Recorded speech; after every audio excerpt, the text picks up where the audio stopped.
deny to speak with me. They are sick, they are weary, they have traveled all the night. They are fetches, the very images of revolt and flying off. Fetch me a better answer. My dear lord, you know the fiery quality of the Duke, how unremovable and fixed he is in his own course. Vengeance, plague, death, confusion. Fiery? What quality? Why, Albany, I'll speak with the Duke of Cornwall and his wife. Well, my good lord, I have informed them so. Inform them? Dost thou understand me, then? Aye, my good lord. Oh me, my rising heart, but down. Oh, cry to it, Nuncle. Cry as the Cockney did when she put the eels in the paste alive and knocked him over the head with a coxcomb and said, "Down, Watkins! Get thee down!" What was it, brother? Out of pure kindness to his horse, butted his hay.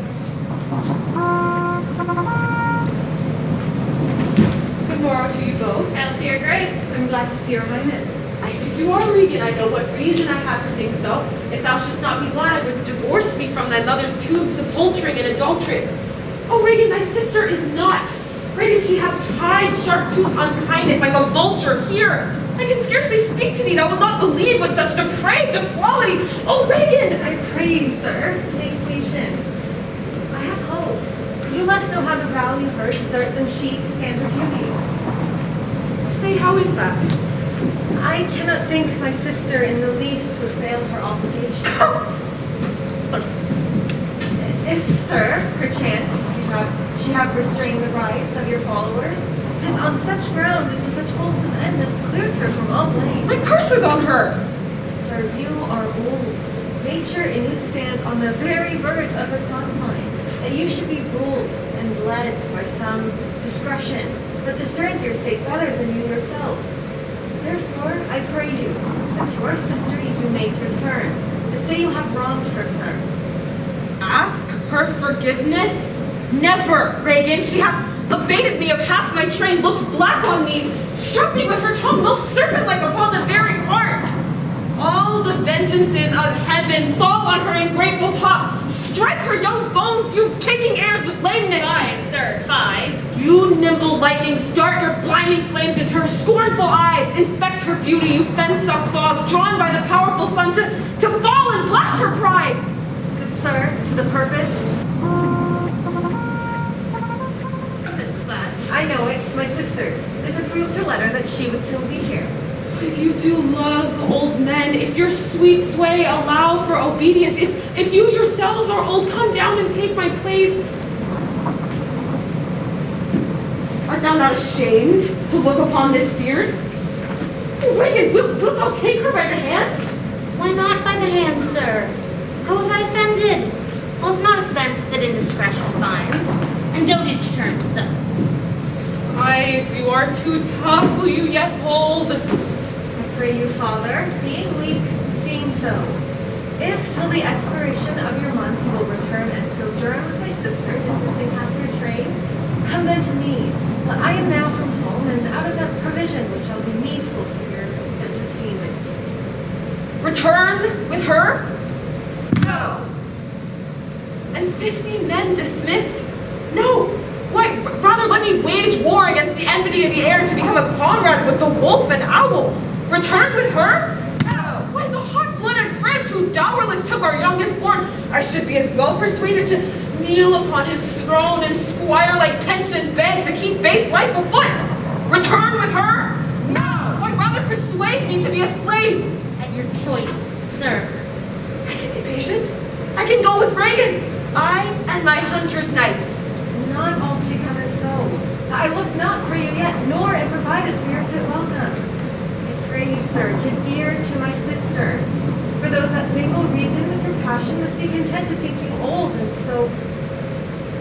But she knows what she does. Is this well spoken?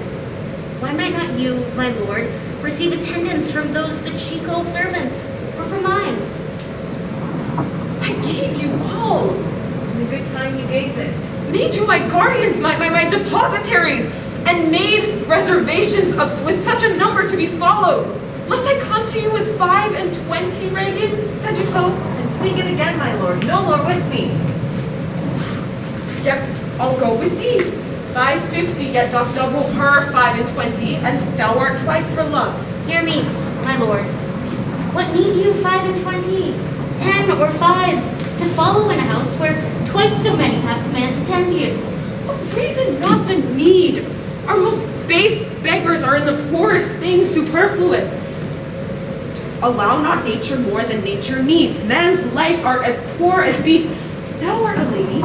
If to be warm were gorgeous right, nature needs not without gorgeous wearest, which scarcely keeps thee warm. But for true need, oh heavens, grant me patience, that patience I need. I'm a poor old man, as full as grief as age, wretched in both. If it be you that stir these daughters' hearts against their father, touch me with noble anger. Let not women's weapons, water drops, stain my manly cheeks. You unnatural hags! I will have my vengeance on you both. I know not yet what I will do, but it will be the terror of the earth.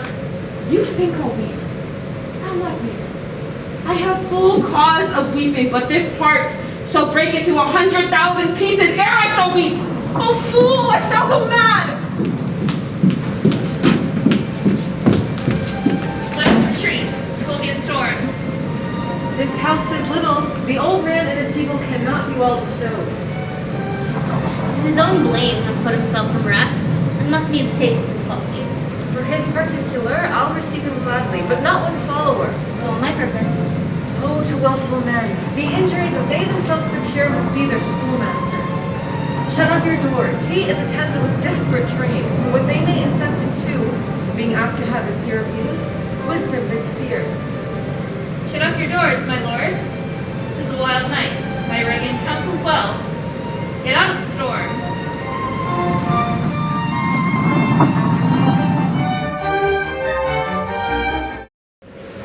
Alack, alack, Edmund, I like not this unnatural dealing. And I desired their leave that I might pity him. They took from me the use of my own house, charged me on pain of their perpetual displeasure, neither to speak of him, entreat for him, nor in any way sustain him.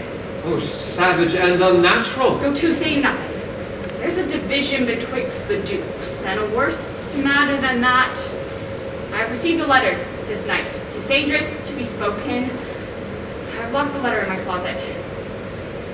We must incline to the king. I'll seek him and privily relieve him. Go you and maintain talk with the duke, that my charity be not of him perceived. If he ask for me, I am ill and gone to bed. Though I die of it, is no less is threatened of me. King, my old master must be relieved. There's something strange toward Edmund. Pray you, be careful. This courtesy forbid thee, shall the Duke instantly know, and of that letter too. This seems a fair deserving, and must draw me that which my father loses, no less than all. The younger rises when the old doth fall. I will have my revenge ere I depart his house. How, my lord, I may be censured, that nature thus gives way to loyalty, something fears me to think of. I now perceive it was not altogether your brother's evil disposition made him seek his death, but a provoking merit set a work by a reprovable badness in himself. How malicious is my fortune that I must repent to be just. This is the letter he spoke of, that approves him an intelligent party to the advantages of France.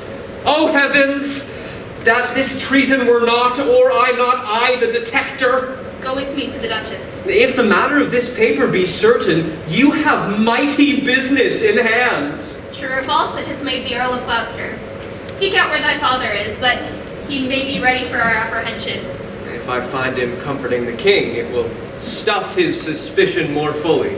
I will persevere in the course of my loyalty, though the conflict be sore between that and my blood. I will lay trust upon thee, and thou shalt find a dearer father in my love.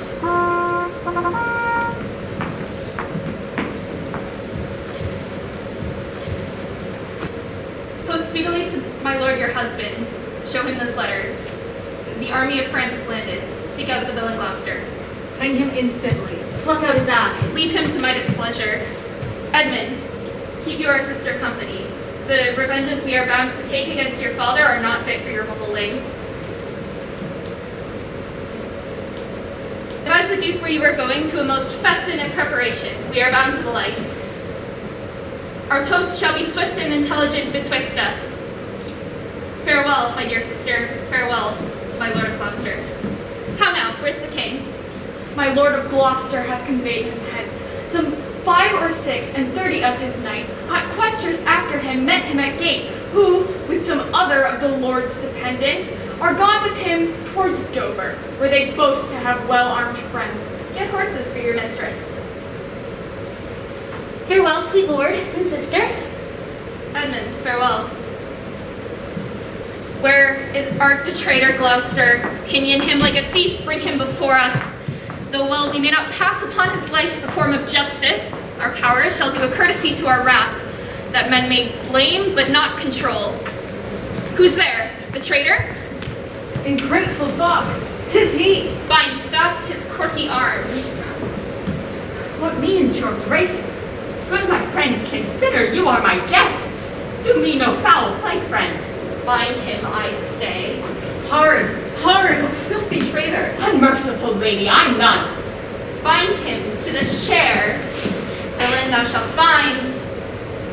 By the kind gods, 'tis most ignobly done to pluck me by the beard. So white and such a traitor. Naughty lady, these hairs which thou dost ravish from my chin will quicken and accuse thee. Robbers' hands, my hospitable favors, you should not ruffle thus. What will you do? Come, sir. What letters had you laid from France? Be simple, answerer, for we know the truth. What confederacy have you with the traitors, late-footed in the kingdom? To whose hands have you sent the lunatic king?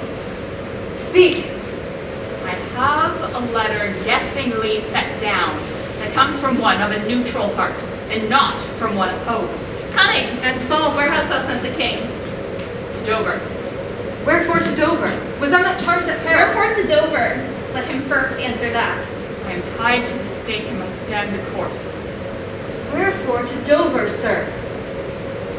Because I would not see my cruel nails pluck out his poor old eyes, nor thy fierce sister in his anointed flesh and boorish fangs. See, with such a knight as his bare head in hell-black night endured would have buoyed up and quenched the stellar fires. Yet poor old heart, he holp the heavens to rain. If wolves had at thy gate howled that stern time, thou shouldst have said, good porter, turn the key. All cruels thou subscribed. But I shall see the winged vengeance overtake such children. See shalt thou never. Fellows, hold the chair. Upon these eyes of thine I'll set my foot. Give me some help! How cruel! Oh, you gods!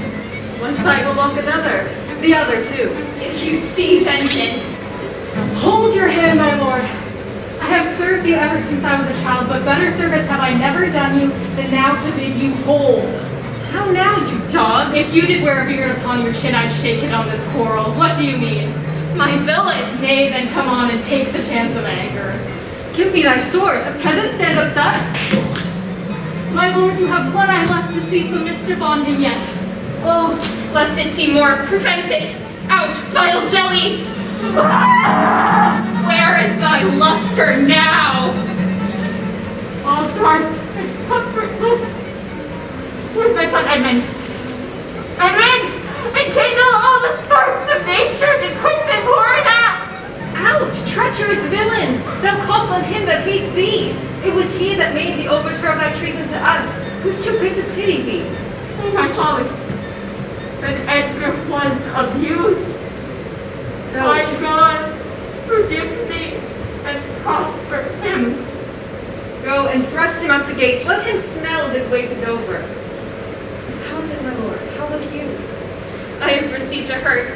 My lady, follow me. Turn out the eyeless villain. Throw that slave upon the dunghill. Regan, I plead a case. Untimely comes this hurt. Give me your arm.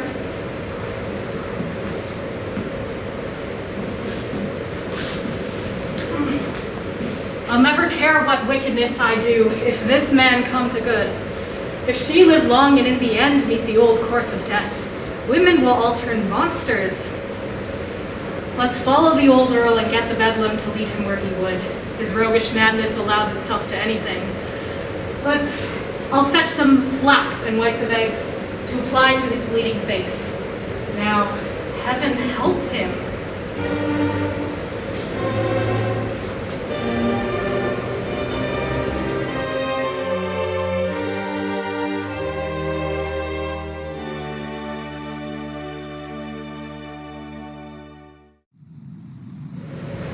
I heard myself proclaimed, and by the happy hollow of a tree, escaped the hunt. No port is free, no place that guard and most unusual vigilance does not attend my taking. And whilst I escape, I would preserve myself, and am thought to take the basest and most poorest shape that ever penury, contempt of man, brought near to beast. My face I'll grind with filth, blanket to my loins, elf my hair all in knots. And with presented nakedness, I'll face the winds and persecutions of the sky. The country gives me proof and precedence of bedlam beggars who, with roaring voices, stick their bare and mortified numb arms with pins, wooden pricks, nails, sprigs of rosemary, and with this horrible object from low farms, sheep pelting villages, sheep cotes, and mills, sometime with lunatic bands, sometime with prayers, do enforce their charity. Poor Turligod, poor Tom! That is something yet. Edgar, I nothing am. It is better thus, and known to be content, than still contemned and flattered. To be worst, the lowest and most dejected thing of fortune stands still in esperance, lives not in fear. Lamentable change is from the best, the worst returns to laughter. Welcome, then, thou unsubstantial air that I embrace. The wretch that thou hast blown unto the worst owes nothing to thy blast. But who comes here? My father, poorly led. World, oh world, that thy strange mutations make us hate thee. I would not yield to age. Oh, my good lord, I have been your tenant, and your father's tenant these 80 years. Away, get thee away, good friend, be gone. Thy comforts can do me no good at all. Thee they may hurt. Alack, sir, you cannot see your way. I have no way, therefore want no eyes. I stumbled when I saw, oft to see in our means secure us, and our mere defects prove our commodities. Oh, dear son Edgar, the food of thy abused father's wrath, might I but live to see thee in my touch, and say I had eyes again. How now? Who's there? Gods, who is it can say I am at the worst? I'm worse than ever I was. Tis poor mad Tom. Has some reason, else he could not beg. Last night's storm I such a fellow saw, made me think the man a worm. My son came then into my mind, and yet my mind was then scarce friends with him. I've heard more since. As flies to wanton boys are we to the gods. They kill us for their sport. This be, God is the trait that must be fool to sorrow, angering itself unto others. Bless thee, master! Is that the naked fellow? Aye, my lord. Then prithee, get thee gone. If for my sake thou wilt o'ertake us hence a mile or twain and wait for Dover. Do it for ancient love.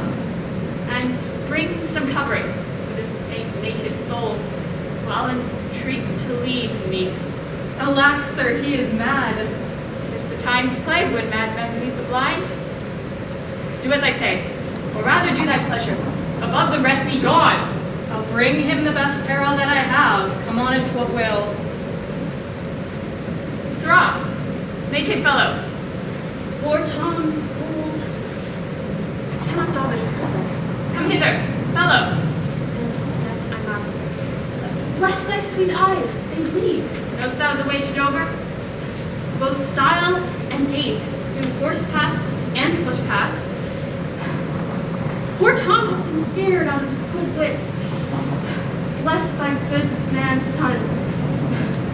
Oh, the foul fiend, for the 5 fiends have been in poor Tom all at once, of lust, obidicate, habitidins, prince of darkness, mono of murder, mahu of stealing, and flibbertigibbet of mopping and mowing, who since possesses chambermaids and waiting women. Here, take this purse, of whom the heaven's plagues have humbled cruel strokes. But I am wretched, makes thee the happier. Heaven, deal so still. Let the superfluous and lust-dieted man that slaves your ordinance, that does not see because he doth not feel thy power quickly. The distribution should undo excess, and each man have enough. Dost thou know Dover? Aye, master. There is a cliff. His high and bending head looks fearfully into the confined deep.